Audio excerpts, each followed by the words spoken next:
All right, a look at what crews had to deal with overnight on the Oregon coast. A brush fire on the beach in Lincoln City. They believe this was sparked by fireworks before 10 o'clock last night. Neighbors were told to be ready to evacuate, but firefighters got the bulk of the fire out by around 3 a.m. Police also tell us 8 suspects have been charged with starting the fire. And in the eastern end of the gorge, people near the Crawford Oaks fire have been downgraded to level 1 get ready notice. The fire has been burning a few miles northeast of the Dalles on the Washington side of the Columbia. State Route 14 is open with vehicles being escorted through the section that's closest to the fire.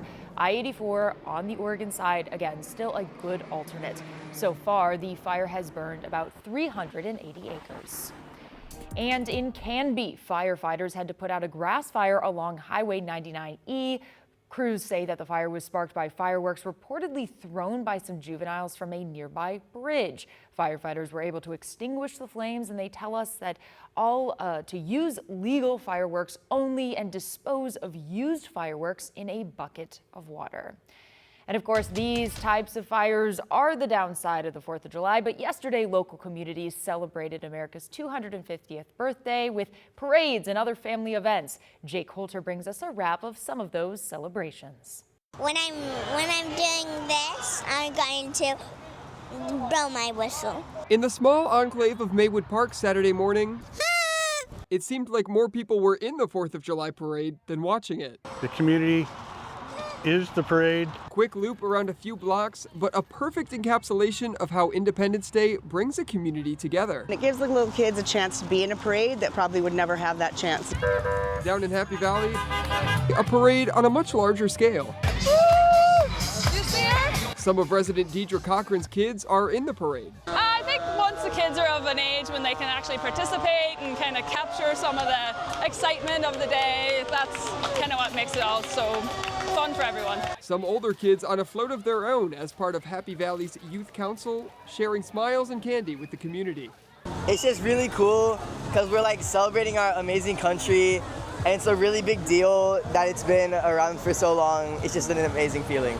I like seeing my friends on like the side and throwing candy at them, and honestly just cheering people's days up with candy.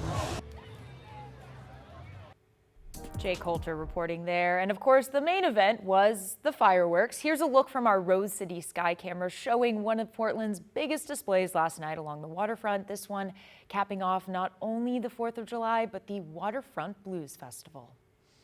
Having a wonderful time celebrating. Had to, of course, get a hot dog before, can't be a 4th of July without a hot dog. We've gone on a lot of rides so far. Like all of them. Like all of them. Adrenaline Peak is like the greatest roller coaster in the world.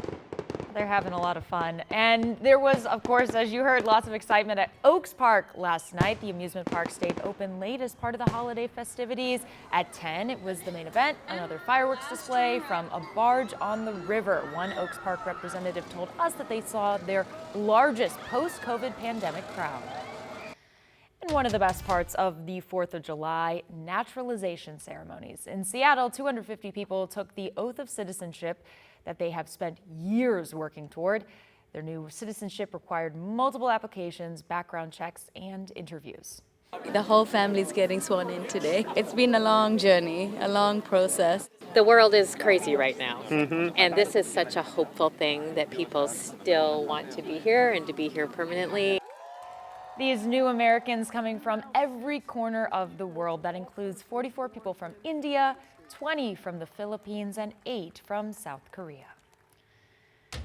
And with the ongoing celebrations, local ER doctors are sharing safety reminders so you're not visiting them this holiday weekend. Kaiser Permanente doctors are urging people to keep boating safety in mind if you are heading out on the water. Doctors say drinking and boating can be, of course, just as dangerous as drinking and driving. Not only that, they're also reminding the public that Oregon waters can stay very cold, even when it feels warm outside. And if you're headed over to a river or to the coast, keeping that cold shock in mind could help you keep safe before you jump in. That's really shocking to a person's system, and people can die and do every year in the Northwest that way because the transition to that cold is so stunning. People think that being an accomplished swimmer is enough, and it's not when you subject the body to that. Doctors say whether it's a burn from a firework or an injury on the water, don't wait too long to get medical help. Waiting can make the injury worse. Over to Portland police now. They say an effort to crack down on car thieves is working. The Bureau launched the effort 5 years ago with the goal of finding stolen cars before they vanish. Joe Ranieri has more on what officers look for and their most recent operation.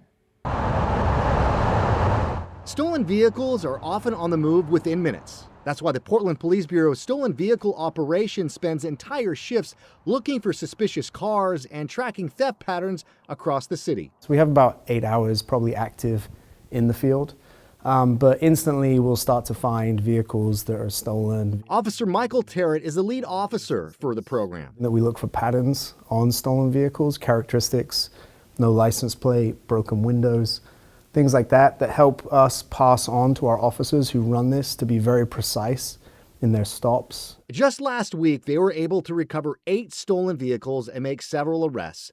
One of them was arrested after trying to outrun officers on a stolen motorcycle. The plane's able to take that elude, followed it all the way as it looped for about an hour and a half, and then it ended up getting off the bike in a Home Depot up in Vancouver. And then Vancouver police were able to apprehend that suspect. Officers have had similar success over the last couple of years tracking stolen cars from planes. Terrett says drivers can help themselves from becoming a victim. Always check your doors are locked. Keep everything out of your car visible. So if you have bags, laptops, phones, take those out of the car when you leave the car. The Stolen Vehicle Operation program has been running for the past 5 years. I believe a Kia, we had a Subaru, we had a Chevy, typical type cars that we ever see. Police hope this grant-funded program will continue as it builds on its growing success of recovering stolen cars.